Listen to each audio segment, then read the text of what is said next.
My son drained my $512,000 savings and sold my house before his wedding, but he did not know whose name was on the final title record. If someone in your family has ever mistaken your kindness for weakness, subscribe to the channel and leave a comment telling me where you are listening from.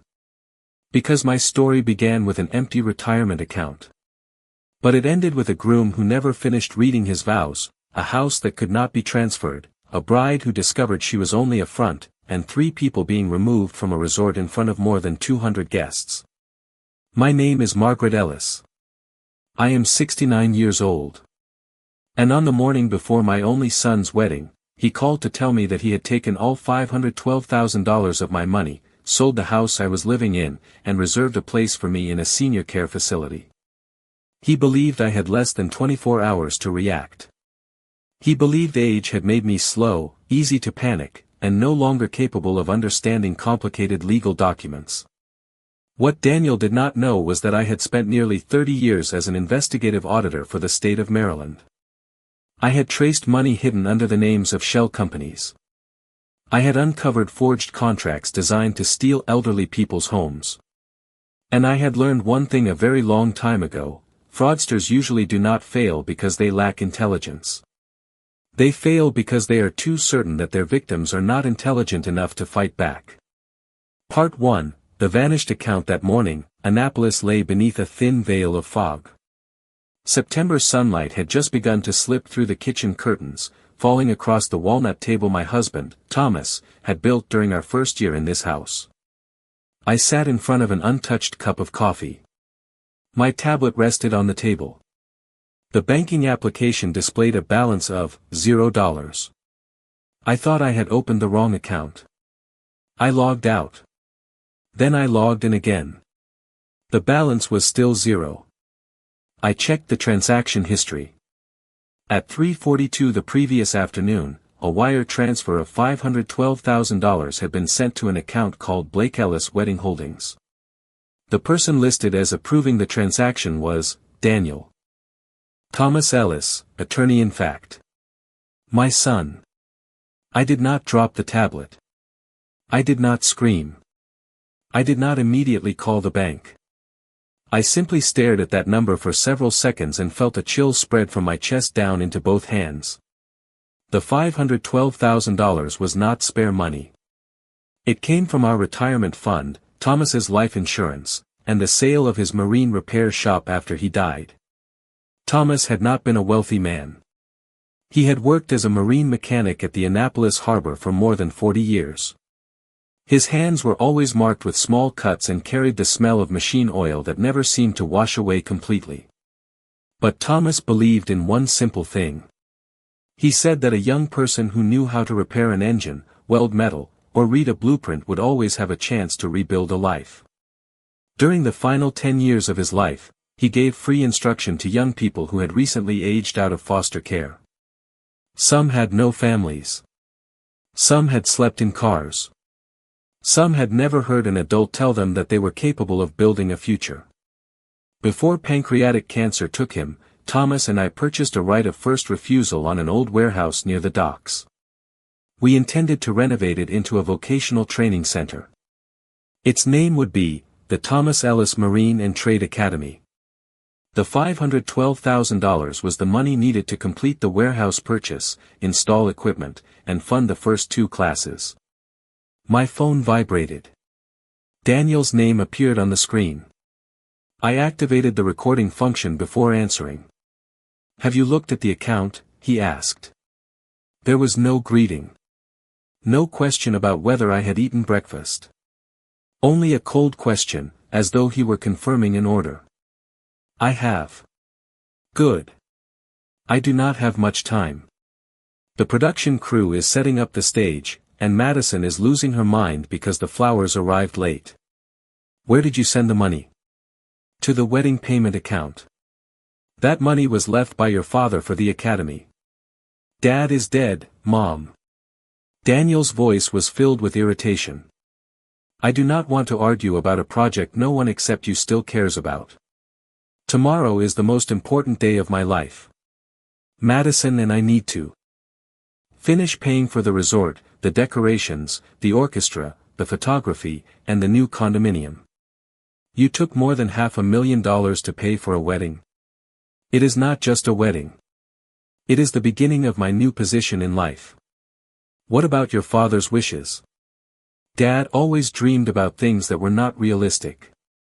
I looked at the photograph of Thomas beside the window. In it, he stood in front of the first boat he had ever repaired, smiling broadly, his sleeves rolled to his elbows. You used the old power of attorney? Daniel was silent for a beat. Then he said, "You do not manage money as well as you used to." That power of attorney was valid for only 6 weeks after my hip surgery. The doctors said you needed supervision. Which doctors? Do not make me explain every minor detail. I revoked that power of attorney 11 months ago. Maybe you think you did. The sentence came too smoothly. He had prepared it. 2 years earlier, I had fallen in the warehouse and needed hip replacement surgery. While I recovered, I gave Daniel authority to pay bills and deal with the insurance company. The power of attorney had a clearly stated expiration date. After I recovered, I signed a formal revocation and sent it to the bank, the hospital, and my attorney's office. Daniel knew that. But he also knew that when a child tells an older mother that her memory is declining, most people begin to question themselves. I am going to report this to the bank, I said. There is no point. The transfer is complete. You had no right to take that money. I am your only heir. I am still alive. But eventually it will belong to me. I heard a woman's voice in the background. Madison Blake, Daniel's fiancée. Do not forget to tell her about the house, Madison said. My grip tightened slightly around the phone. What house? Daniel sighed. I sold the house. I looked around the kitchen. The cabinet doors Thomas had painted himself. My mother's grandfather clock. The door leading to the garden where we planted a red maple after Thomas's funeral. What did you just say? The house has been sold. The buyer takes possession at noon today. You had no authority to sell it. I have power of attorney. No power of attorney allows you to sell my property without my consent. You are no longer mentally capable of making major decisions. And who made that determination? Madison and I have both seen you declining. Madison has met me fewer than 15 times. That makes her more objective. I looked at the clock. 7:58 a.m. Who did you sell the house to? An investment company. For how much? That does not matter anymore. Daniel. $780,000. The most recent appraisal valued the house at $1.62 million. He had sold it for less than half its value. When do I have to leave? Before 1 o'clock. Where am I supposed to live? I reserved a room for you at Harbor Glen Senior Residence. I knew Harbor Glen. It was more than an hour outside the city. Why am I supposed to go there? Because you cannot live alone. I still drive, do consulting work, and manage every one of my own appointments. You are in denial about your condition. Daniel, did you forge the documents? You are being paranoid. Whose signature is on the sales contract? Yours. I did not sign any contract. You do not remember. I almost laughed. I had spent 29 years examining financial reports, banking records, contracts, and property documents. For the final 8 years of my career, I led a unit specializing in the investigation of financial exploitation of elderly people. Daniel knew I had worked for the state. But he imagined that my job had consisted of sitting in an office, adding columns of numbers, and stamping forms. He did not know that I had once uncovered a network using fraudulent powers of attorney to steal 13 homes. He did not know that I could look at a transaction and find irregularities an ordinary person would miss. The wedding is still at Chesapeake Crown Resort tomorrow, correct? I asked. Do not come. I am the groom's mother. Madison does not want any incidents. Am I an incident? You do not fit the image of the ceremony. I looked down at the old blue cardigan I was wearing. Thomas had bought it during our final trip to Boston. Are you ashamed of me? Do not turn this into an emotional issue. You emptied my account, sold my home, and are sending me to a nursing facility. But I am not allowed to be emotional. I am doing what is best for everyone. Including me. Daniel was silent. Then he said, "You have lived your way long enough." The call ended. The recording was 5 minutes and 19 seconds long. It contained his admission about the money. The sale of the house. The plan to place me in a care facility. And the claim that I no longer had the capacity to manage my property. I uploaded the recording to a secure folder. At that exact moment, a moving truck stopped in front of the house. 3 men climbed out. Behind them came a locksmith wearing a black jacket. I did not call Daniel back. I called my attorney. Her name was Rebecca Sloan. Rebecca was a former federal prosecutor who specialized in financial fraud. 6 years earlier, she had helped Thomas and me establish our entire asset protection plan. She answered immediately. "Margaret. Daniel has acted." Rebecca went quiet. "He took the money. And he thinks he sold the house. Do you have a recording?" "Yes." "The documents?" "Not all of them. We need copies." "I will get them." Rebecca lowered her voice. "Do you want me to activate the protective measures?" "All of them." "Are you certain?" I looked at the locksmith walking up the front path. "I am certain. I will contact the bank, the trust administrator, and the title insurer. Do not alert Daniel. You want him to continue believing the transaction succeeded?" "Yes." "Why?" One of the movers rang the doorbell. I stood. "Because Daniel is not doing this alone." Part 2, the house covered in tags. The moving crew's supervisor was named Luis. He appeared to be about 50, spoke politely, and looked uncomfortable when he saw that I was still standing inside the house. "Mrs. Ellis?" he asked. "Yes.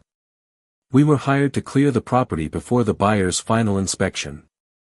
"Who hired you?" "Mr. Daniel Ellis and Ms. Madison Blake." "Show me the work order." Luis handed me a packet of papers. My home address was printed at the top. The possession deadline was 1 o'clock that afternoon. Daniel's signature appeared. As the authorizing party. Underneath it was a note: "The elderly resident has been scheduled for transfer to a care facility. No need to wait for direct consent." I read that sentence twice. "Where will the belongings be taken?" "Some will go into storage. Items marked with orange tags will be sent to an auction house." I looked around. Orange tags had been placed on Thomas's dining table. His tool cabinet. My father's clock collection. The chair where Thomas had sat every evening. Even our wedding photograph. Daniel or Madison had entered the house while I was at a physical therapy appointment 2 days earlier. They had walked through every room and decided which pieces of my life could be converted into cash. Luis looked at me. "If you do not agree to this, we can stop. Continue with the job you were hired to do." He looked surprised.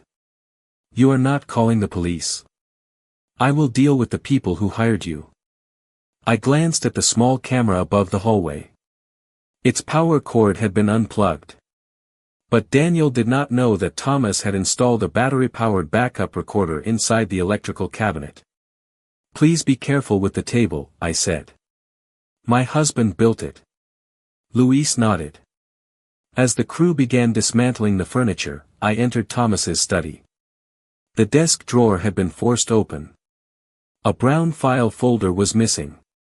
That was where I had deliberately left an old copy of the title certificate issued before the house was transferred into a trust. Daniel had taken exactly what I expected him to take. But I needed to know how he had used it. I opened the thick, outdated laptop on the desk. Daniel often laughed when he saw me using it. He once told me to buy a newer device because the machine looked as though it belonged in a museum. He did not know that it contained an independent encryption system and access to property databases I was still authorized to use as a retired consultant. I logged into the Anne Arundel County Land Record portal. A new deed transfer appeared under my address. The seller was listed as Margaret Ellis, through legal representative Daniel Ellis. The buyer, Bayline Renewal Partners LLC. Purchase price, $780,000. No public listing. No structural inspection. No standard escrow period. No direct confirmation letter from the owner. A cash transaction processed in fewer than 3 days. That was not a legitimate real estate sale. It was an escape route. I downloaded the filing. Then I enlarged the signature. It looked reasonably similar to mine. But the final letters in Ellis slanted upward. I always finished with a horizontal stroke. Someone had taken my signature from an old form, copied it, and cleaned the background. The notary seal belonged to Helena Price. I searched her name. Her commission was active. Her listed office address was a mailbox inside a shipping store. During the previous 3 years, Helena appeared on only 6 property filings. 4 of them had been recorded within the past month. I sent everything to Rebecca. She called back in less than 5 minutes. The signature is forged. I know.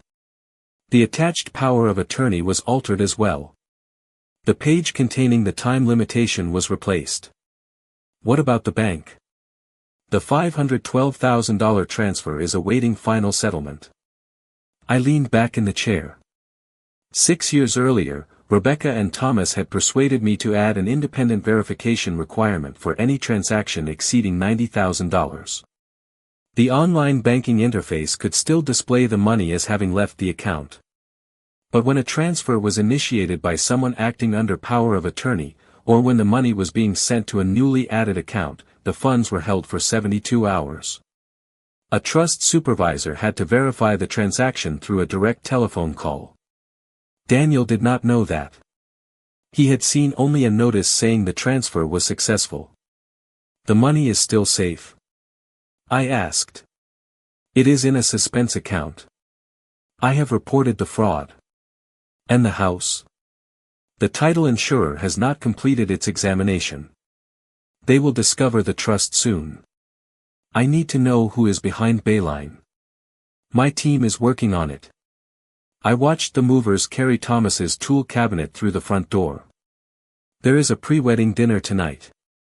Margaret, do not do anything reckless.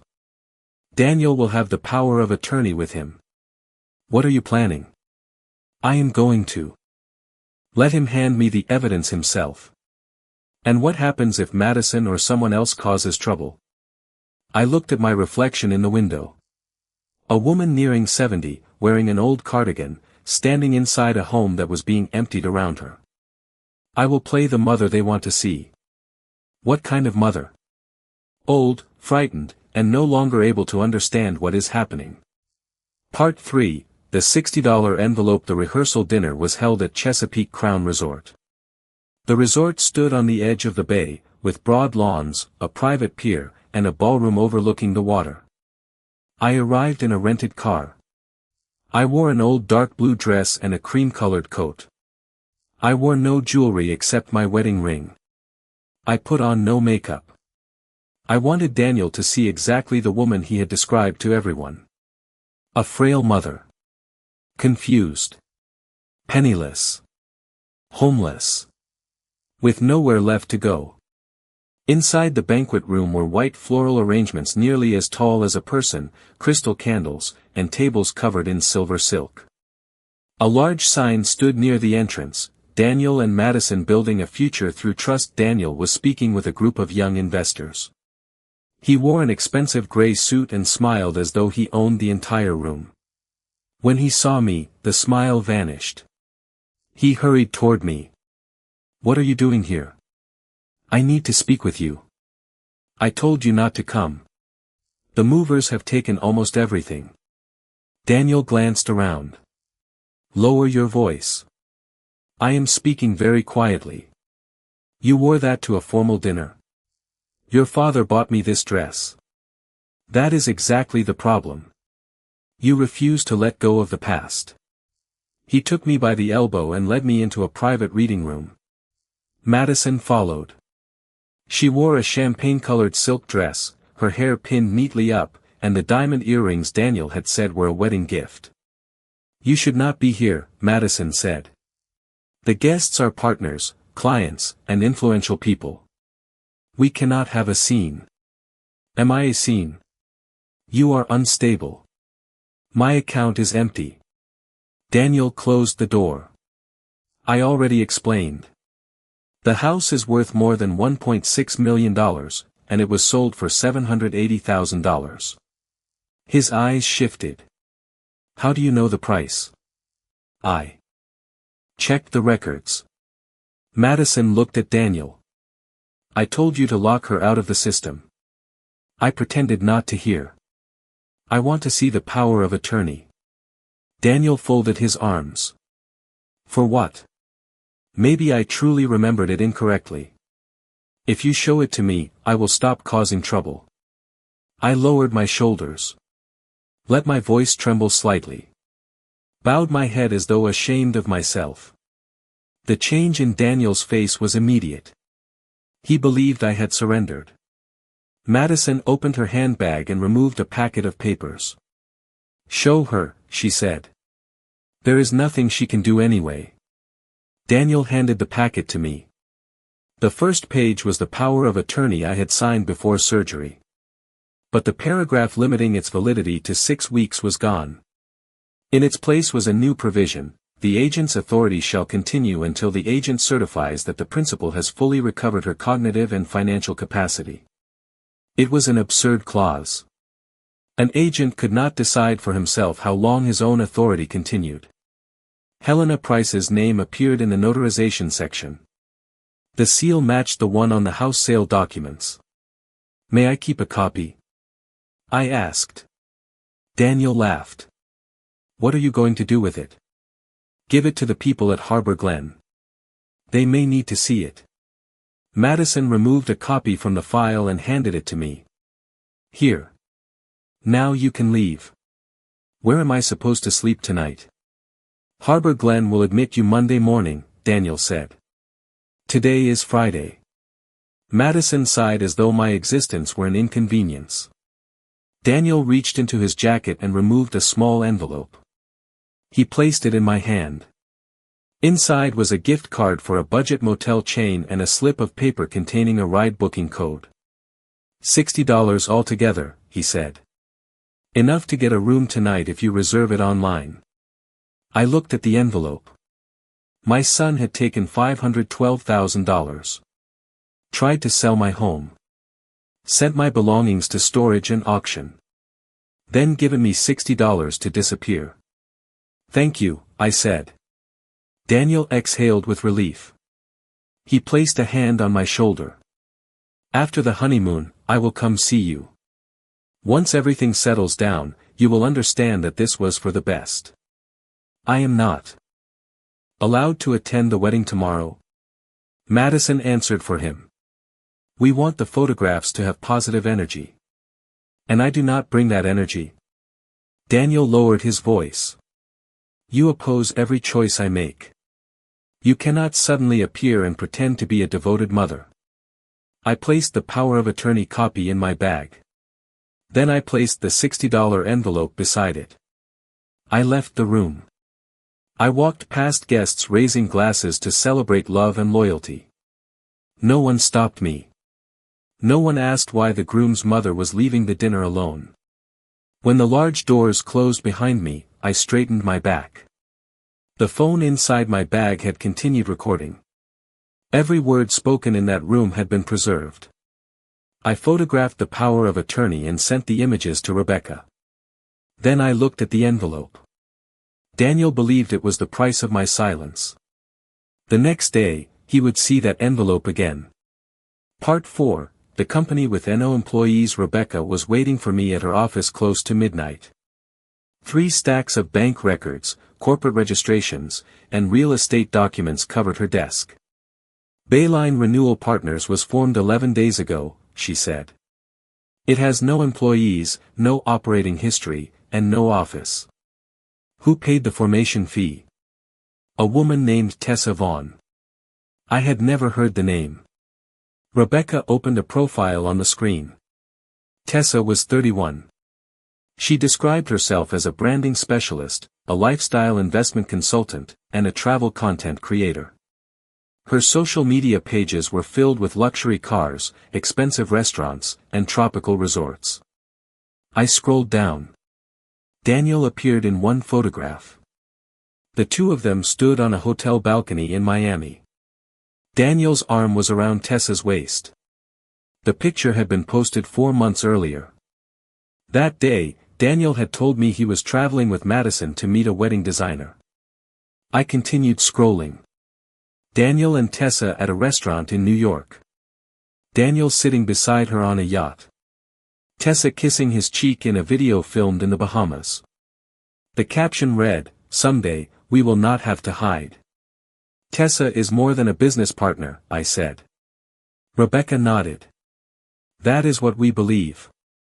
We traced the $780,000 being used to purchase the house. The money came from Atlantic Short-Term Capital, a bridge lender. The loan was secured by my house itself. Bayline had promised to resell the property within 60 days for no less than $1.55 million. Tessa and Daniel planned to buy the house at a deeply discounted price and then resell it for nearly twice as much, Rebecca said. What about Madison? The account receiving the $512,000 is called Blake Ellis Wedding Holdings.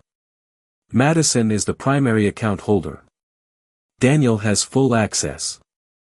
Rebecca opened another wire transfer form. A second transfer order had already been prepared. After the wedding reception, $460,000 was scheduled to be sent to an account in the Cayman Islands. The ultimate beneficiary was not Madison. It was Tessa Vaughn. I sat without speaking. Daniel was not merely stealing from his mother. He was using his bride as a shield.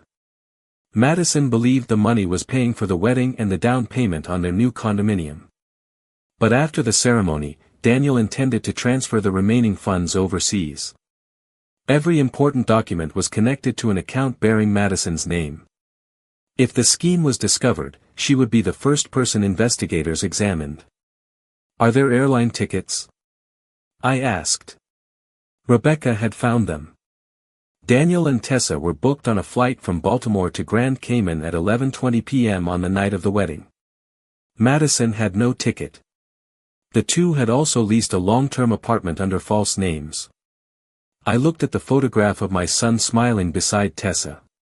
Daniel had once been a child who was afraid of thunder. Whenever a storm came, he ran into our bedroom and slept between his parents. Thomas had taught him how to take apart a boat engine.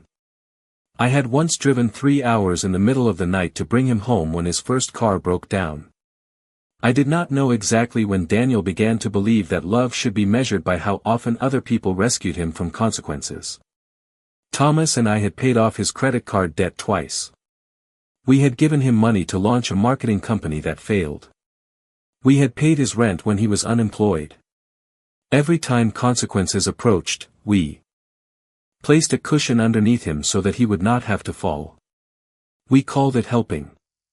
Perhaps Daniel called it proof that consequences always belong to someone else.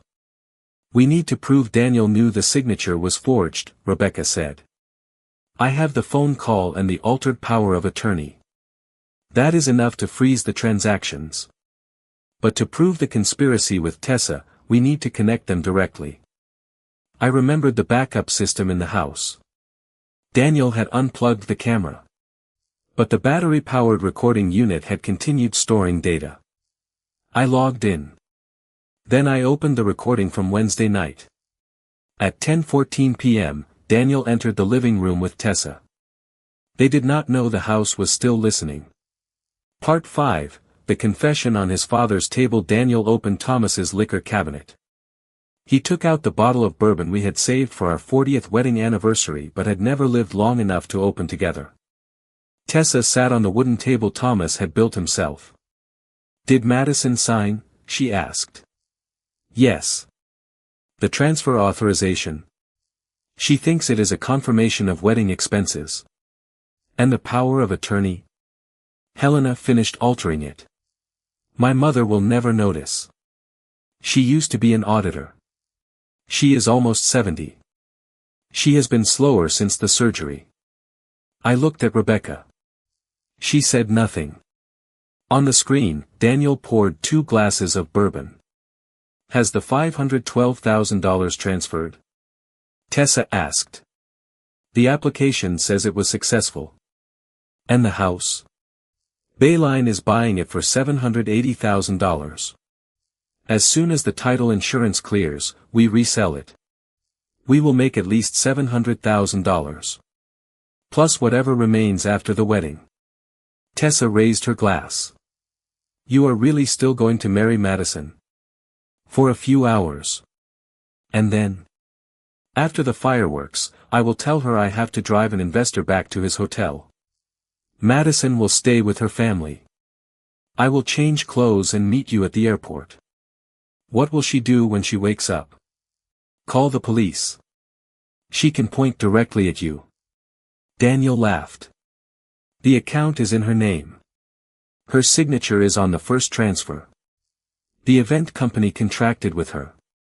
"What about the house documents?" "The power of attorney makes everything look legal. But your mother could hire a lawyer." "With what money?" Daniel raised his glass. "By tomorrow, she will have no money, no house, and she will be living in a facility where every objection she makes can be described as another sign of confusion." I paused the video. My son's face was clearly visible. Calm. Confident. He had not been pressured by Madison or Tessa. He was directing the plan. Rebecca removed her glasses. "We have enough.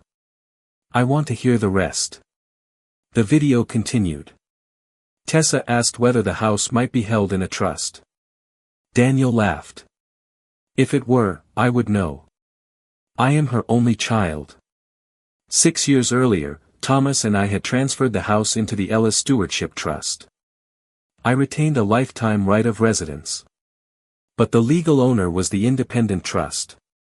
No one could sell the property without the signatures of the trustee and the asset protection advisor.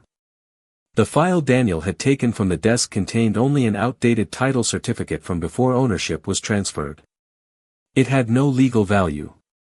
Atlantic Short-Term Capital would receive no valid collateral. Bayline could not own the house. The $780,000 remained frozen in escrow. Daniel had borrowed money against property he could not purchase. He had transferred $512,000 that he could not receive.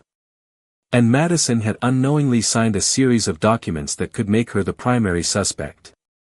On the screen, Daniel walked over and kissed Tessa on the table his father had built. I no longer felt hot anger. Only a deep, cold, quiet grief. The child I had once held during thunderstorms still existed in my memory. The man on the screen was the result of thousands of choices made afterward. I could not go back and change those choices. But I could stop him from destroying Thomas's final wish. Rebecca copied the video onto 3 devices. 1 copy went to the bank. 1 went to the Federal Financial Fraud Unit. 1 was stored offline. The investigators want to act tomorrow, she said. At the wedding? The airline tickets show a serious flight risk. They can arrest Daniel and Tessa before they leave the resort. What about Madison? They have not determined whether she is a conspirator or a victim. She knows you did not consent to the sale of the house, but she may not know about the forged signature or the escape plan. I want her to see the video. Margaret, this is not a stage. No, I looked at the $60 envelope. But I will not allow my son to stand in front of hundreds of people and speak about loyalty, then turn his bride into the person who takes the blame while everyone believes I willingly gave him everything. Part 6, Thomas's letter. I slept for 3 hours on the sofa in Rebecca's office. The next morning, she woke me with hot coffee and a blue file folder. The bank reversed the $512,000 transfer, she said. Does Daniel know? Not yet. The receiving account still shows the transaction as processing. The house? The title insurer discovered the Ellis Stewardship Trust. They requested the trustee's signature. And when they did not receive it, the deed transfer was rejected. Atlantic $780,000 is frozen. I took a sip of coffee. When will Tessa be notified? Possibly during the wedding. Good. Rebecca looked at the old dress I was still wearing. Do you have anything else to wear? Almost everything at the house has been moved. Thomas bought you a dark blue suit when you received the state award. That suit had been kept in the trust office's secure storage room with several other important belongings. Daniel could not send it to auction. I changed in the restroom. The jacket still fit. I put on the pearl earrings Thomas had given me for our 25th anniversary. When I looked in the mirror, I did not see an old woman who had just been forced out of her home. I saw the woman who had testified in a $23 million pension embezzlement case. I saw the wife who had remained beside Thomas until his final breath. I saw the mother who had given her son too many chances. Before we left the office, Rebecca handed me a letter. Thomas had written it 2 weeks before he died. Margaret, if the day ever comes when you must choose between keeping a family member close and protecting what is right, remember that closeness purchased with silence is not family. Do not allow anyone to use your love as a blank piece of paper upon which they can write their own claim of ownership. Keep our promise. Thomas. I folded the letter. Then I placed it in my jacket pocket. 2 federal agents would be at the resort. A state investigator specializing in the financial exploitation of elderly people had also arrived. They were not there to create a spectacle. They were there because Daniel and Tessa had a flight out of the country that night. There was no arrest warrant for Madison. The investigators wanted to observe her reaction and determine how much she knew. I did not know whether Madison was completely innocent. But I knew she had stood in the reading room. She knew I had nowhere to sleep. She knew the house had been sold without my consent. And she still watched Daniel hand me $60. Not knowing the entire conspiracy did not make someone innocent of the parts in which she had willingly participated. Part 7, the vows that were never finished. Chesapeake Crown Resort had been transformed into a white garden. 220 guests sat before a stage covered in roses and hydrangeas. A string ensemble played near the edge of the bay. A card rested on every chair, love is the promise to protect the future together. I arrived with Rebecca. Security checked the guest list. My name was not on it. Mrs. Ellis is not permitted to enter, the manager said. Rebecca handed him her business card. Mrs. Ellis is the lifetime beneficiary of property involved in a federal investigation. Before you stop her, you may want to look at the 2 people standing beside the black vehicle outside. The manager looked through the gate. 2 federal agents were standing near the entrance. He stepped aside. As I walked in, several people recognized me. Former colleagues. Friends of Thomas. Neighbors. They looked confused. Daniel had told them I was too frail to attend. Perhaps he had also told them I had already been moved to Harbor Glen. Daniel saw me first. He hurried toward me. You are not allowed to be here. This is my son's wedding. I made myself clear. And I made it clear that the house could not be sold. His face tightened. The transaction is complete. You should check your phone. Daniel took out his phone. There was no notification. But across the garden, Tessa was staring at her screen. Her face suddenly went white. Atlantic had just sent notice that the loan could not be funded because the collateral did not belong to the seller. Tessa hurried toward Daniel. Madison, wearing her wedding gown, stood beneath the veranda with her bridesmaids. She saw me. "What are you doing here?" "I came to hear the two of you exchange vows." "You need to leave." "What are you afraid I will hear?" Madison lowered her voice. "How much money do you want?" I looked at her. "You think this is about money? You have opposed every plan we made. The money was never yours. Daniel said it was his inheritance. I am still alive." Tessa approached. "Daniel, we need to talk." Madison looked at her. "Who are you?" "A business consultant." "Whose consultant?" Daniel took Madison's hand. "Do not listen to my mother. She wants to ruin the wedding." The coordinator came over to say the ceremony had to begin. I looked at Daniel. "You still have one chance." "What are you talking about?" "Cancel the ceremony. Return the documents. Tell Madison the truth and cooperate with the investigators." Daniel laughed. "You really have lost your mind. What about the 11:20 p.m. flight to Grand Cayman?" The smile vanished from his face. Madison turned toward him. "What flight?" Daniel did not answer. Tessa looked toward the gate. One of the agents was walking inside. The coordinator called Daniel to the stage. He did not cancel the wedding. He did not confess. He did not turn back. He took Madison's hand and walked with her to the officiant. I sat in the last row. Rebecca sat beside me. The agent stood near the exits. The officiant spoke about honesty. About trust. About two people sharing every responsibility. Madison looked at Daniel with the expression of someone who believed a new life was about to begin. I almost felt sorry for her. Then I remembered the reading room. I remembered the $60 envelope.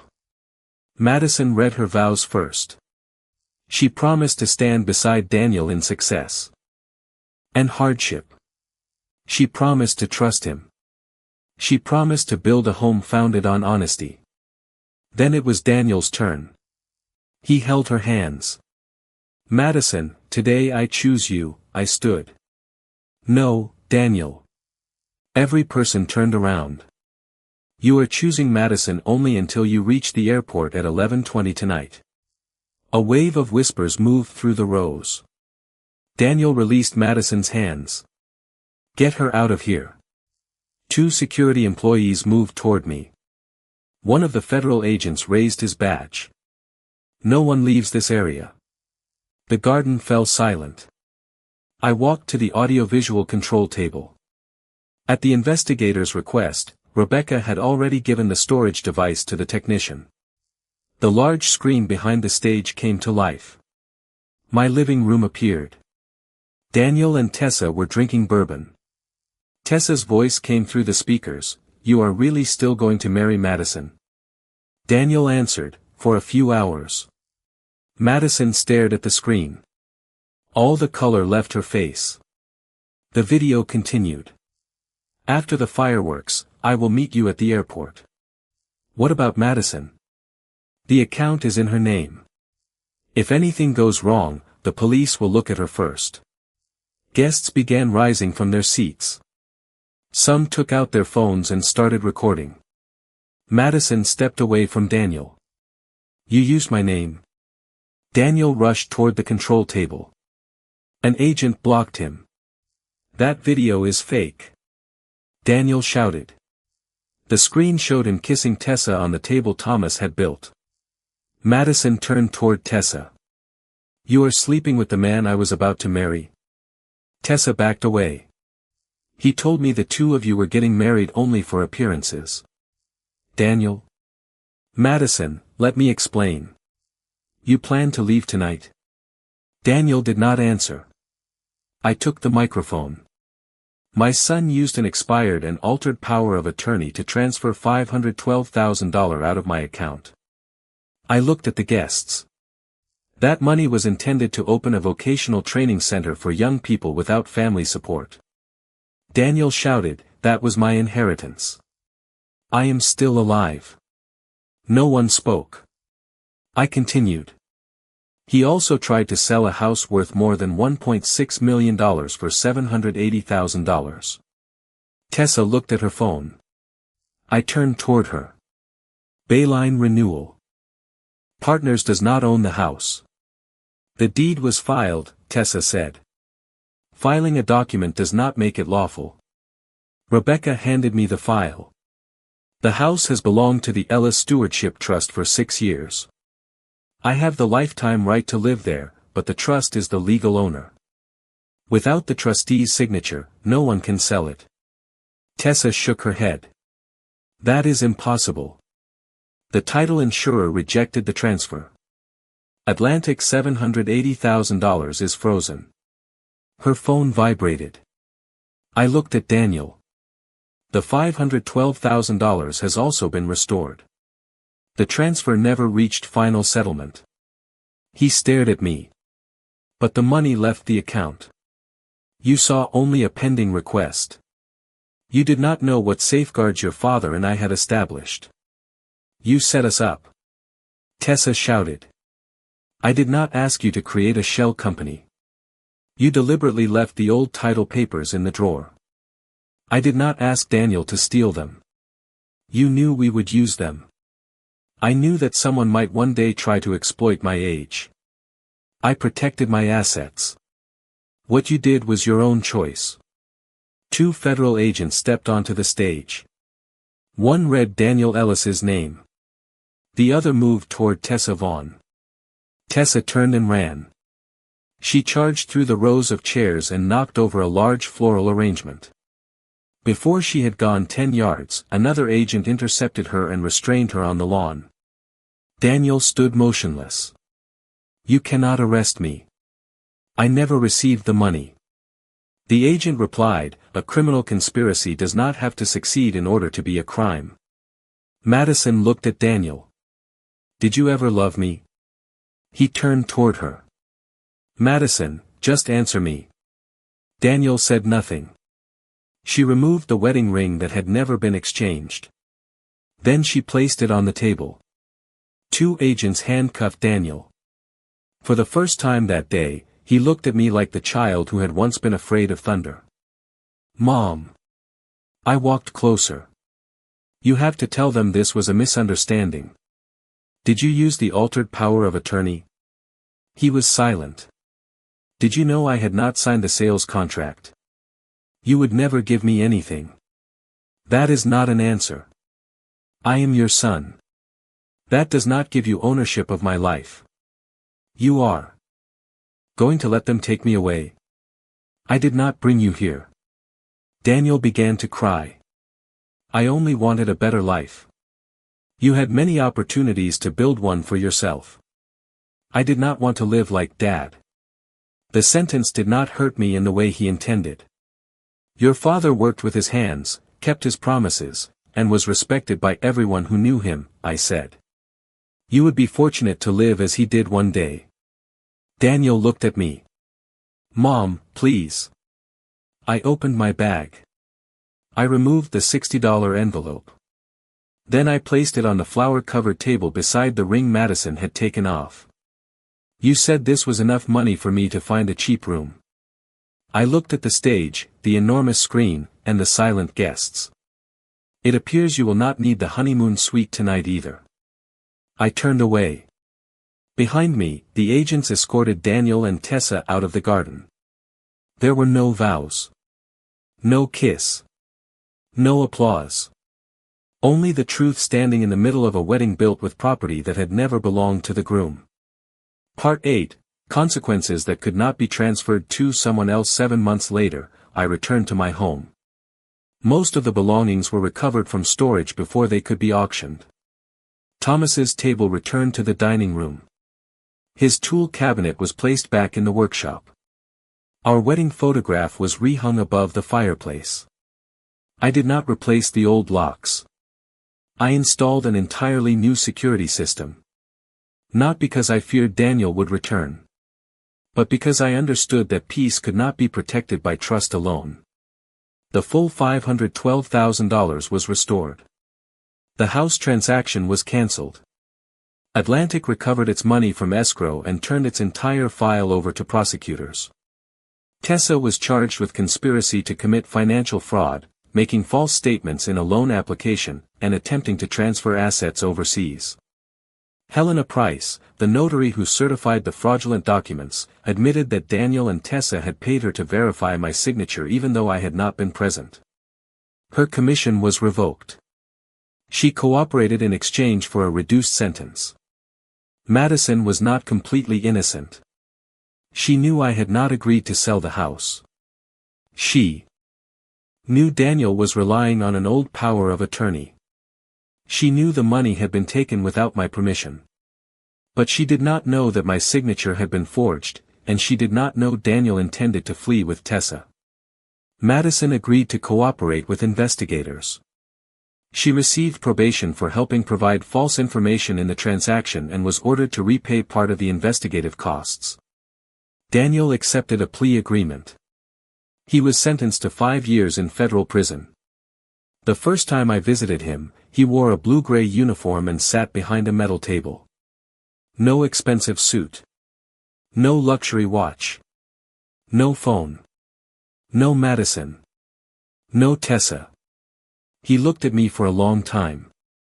"Do you hate me?" he asked. "No, then why did you let this happen? I did not make you forge documents. I mean, why did you not stop it sooner? I gave you a chance to stop before the wedding. You humiliated me in front of everyone. You intended to recite false vows in front of everyone." Daniel lowered his head. "I thought that if I had enough money, I would never feel like a failure again." "A failure compared with whom?" "Dad." I looked at him. "Your father never asked you to become him. But everyone respected him. Because he lived honorably, not because he had money. I always felt too ordinary." Thomas was ordinary too. He repaired engines. He wore the same jacket for 12 years. He drove an old car until it could no longer be repaired. Daniel said nothing. "But hundreds of people attended his funeral," I continued. "Not because your father was rich. Because he made them believe that their work and their lives had value." Tears ran down Daniel's face. "I am not like him. You can still choose who you will become after you leave this place. Will you forgive me? Forgiveness does not erase consequences." "I know. And I cannot trust you yet." He nodded. "But you still came. Because you are still my son. Is the love still there?" "Yes." "Then why does it hurt so much?" "Because being family is not a license to take what belongs to someone else." We sat in silence. I did not promise that everything would return to the way it had been. Some things should never return to the way they were. Trust after betrayal is not rebuilt with tears. It is rebuilt with time, accountability, and right choices made when no one is watching. Daniel was only beginning to understand that. Part 9, The Promise at the Harbor. The Thomas Ellis Marine and Trade Academy opened on a May morning.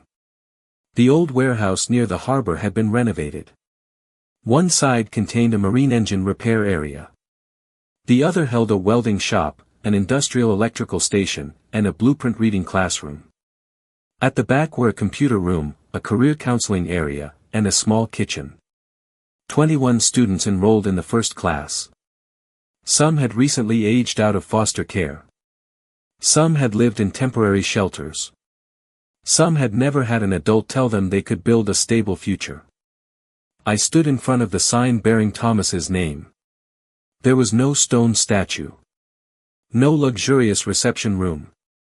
Only the sounds of tools, engines, and young people learning to believe in their own abilities. On the wall near the entrance were the words Thomas often repeated: "Do not simply repair a machine for someone. Teach that person how to find the problem, fix it independently, and earn a living with that skill." We also opened a financial protection program for older adults. Every month, Rebecca came to speak about powers of attorney. I taught people how to examine property records and identify suspicious transactions. We explained that a power of attorney does not transfer ownership of property. Its scope must be clearly defined. It should have an expiration date. A written revocation should be sent to banks, hospitals, and every organization holding a copy. Large accounts should have transaction alerts. Property owners should enroll in notification services that alert them when new records are filed. A trusted contact does not necessarily need the authority to withdraw money. And older adults should not give every password, document, and decision-making power to a single person. Some families believe such precautions demonstrate a lack of trust. I disagree.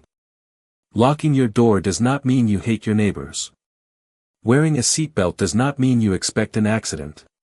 A sound estate plan does not accuse your children of intending to betray you. It simply ensures that love is not the only barrier between your life and someone else's terrible decision. On the afternoon of the opening, after the guests had left, I stood in the engine workshop. An 18-year-old student named Caleb was trying to reassemble a carburetor. 2 bolts were in the wrong positions. His hands were covered in grease. But he looked at the part as though he had just repaired an entire ship. "Mrs. Ellis," Caleb asked, "do you think Mr. Thomas would be pleased?" I examined the component on the workbench. He would point out the 3 places where you made mistakes. Caleb looked concerned. But after that, he would make you take it apart and do it again until it was right. The young man smiled. I turned toward the photograph of Thomas on the wall. "We did it," I whispered. For a time, I believed justice was the moment I watched Daniel being led away from the wedding. It was not. That was only consequence. True justice was the money reaching the place Thomas had intended. It was the house not being converted into profit for Tessa. It was Madison not going to prison in place of the man who planned to betray her. It was other older adults learning to protect their independence before it was too late. It was a young person without a family walking into a warehouse and leaving with a skill that could support him for the rest of his life. Daniel mistook my silence for helplessness. Madison believed age had made me incapable of understanding legal documents. Tessa thought a shell company could transform another person's property into her profit. They all made the same mistake. They saw only a 69-year-old woman. They did not see experience. They did not see the layers of protection Thomas and I had built. They did not see that I had spent most of my life uncovering exactly the kind of fraud they were committing. Age may turn hair gray. It may slow a person's steps. But it does not erase intelligence. It does not destroy dignity. And it does not give children the right to treat their parents like inheritance accounts waiting to be unlocked. I still love Daniel. But I no longer confuse love with surrender. A mother does not help her child by concealing that child's wrongdoing. Sometimes the final act of love is allowing a child to face a consequence large enough that he can no longer continue lying to himself. I locked the academy doors after dark. Through the glass, the sign bearing Thomas's name was still illuminated. Our promise remained. It had not been sold. It had not been transferred. It had not been turned into a lavish wedding that lasted only a few minutes. Daniel once said I had lived my way long enough. He was right about one thing. I had lived a life. A life built through work, love, responsibility, and promises kept. What he did not understand was that a person's life does not lose its value simply because that person grows old. The future does not belong only to the young. Honor has no expiration date. And parents' property does not automatically become their children's property merely because those children have lost patience. If my story reminds you of someone being pressured by family members about money, a home, or a power of attorney, share this story with them. Subscribe to the channel to continue hearing stories of betrayal, courage, and people who were underestimated but were never truly powerless. And leave a comment telling me where you are listening from. Because sometimes, a story shared at the right moment can help someone realize that they still have choices. They still have a voice. And they still have time to lock the door before someone else walks inside and declares that everything behind it already belongs to them.